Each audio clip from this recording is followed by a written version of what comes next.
Wala lang talaga ang malaking kapital eh. Kumbaga, Lagi talaga ng kapital. Sabi mo kahit 5K, okay na yun. any business.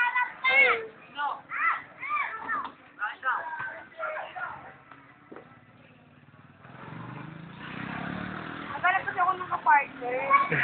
Pag may Picture. Picture na, picture.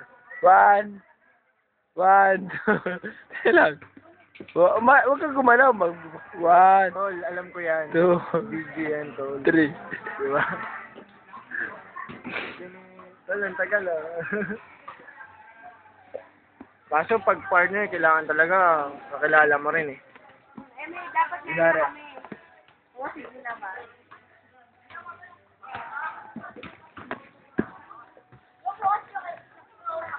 Oo, tol. Wala kang kapartner.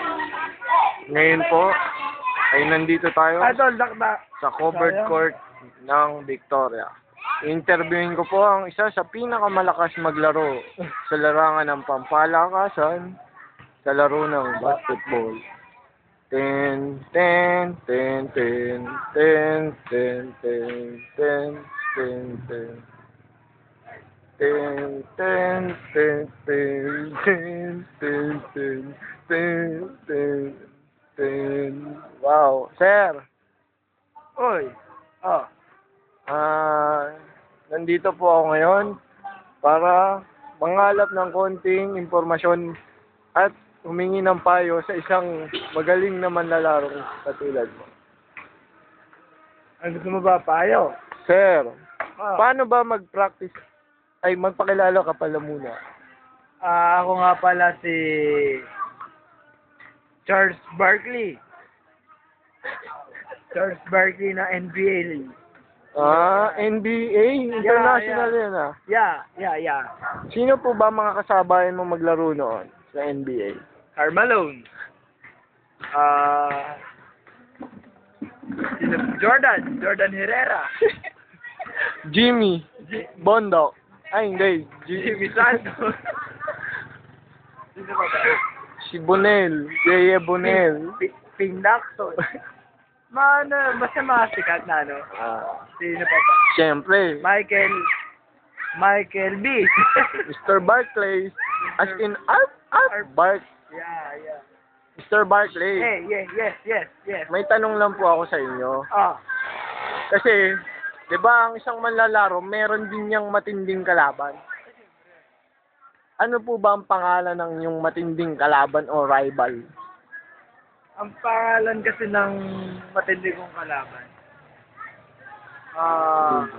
Dog. Basta, lagyan mo na lang code name.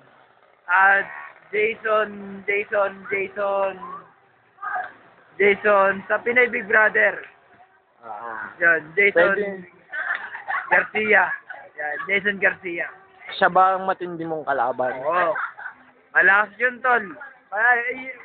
Very strong. Sige, mamaya. Sa inyong palagay, ano po ba ang katangian ni Mr. Garcia na yan na nagpapahirap sa inyo? O kinakatakutan nyo? Nakatakutan ko doon, yung mga ano niya eh. Mga moves niya.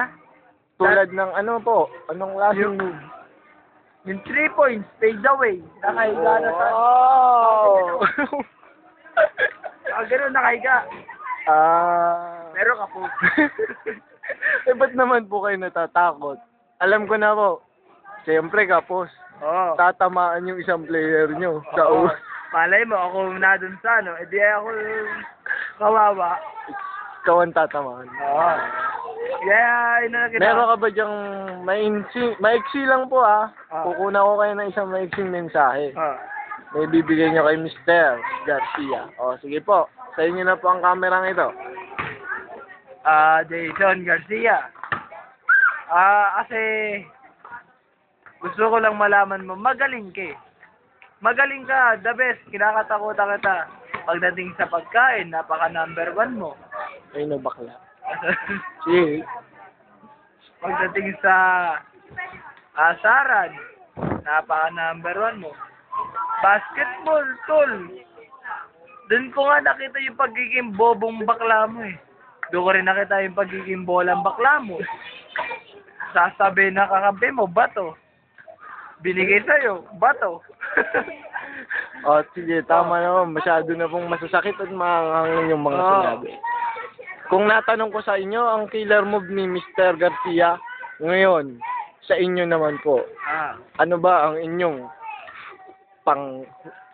Wala mo ba? ang huling pangwakas sa paglalaro? Ang gusto na pa iwatig. Ako nagpauso ng ano eh. 360, 150,000. 360, 150,000.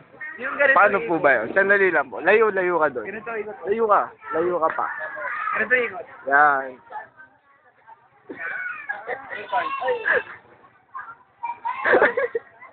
$350,000.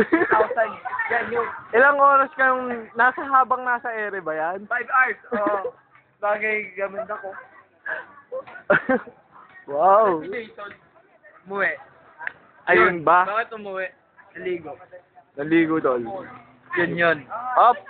Dahil sa ating konting pag-iintay, Siyempre, may dumating na isang player pa. Ikaw na mag-interview, tol. Oh. Interviewin mo na. Kasulukuyan po na dito tayo mga kaibigan. Sir, excuse me po, sir. Sir, excuse me po. Nasaan ba to?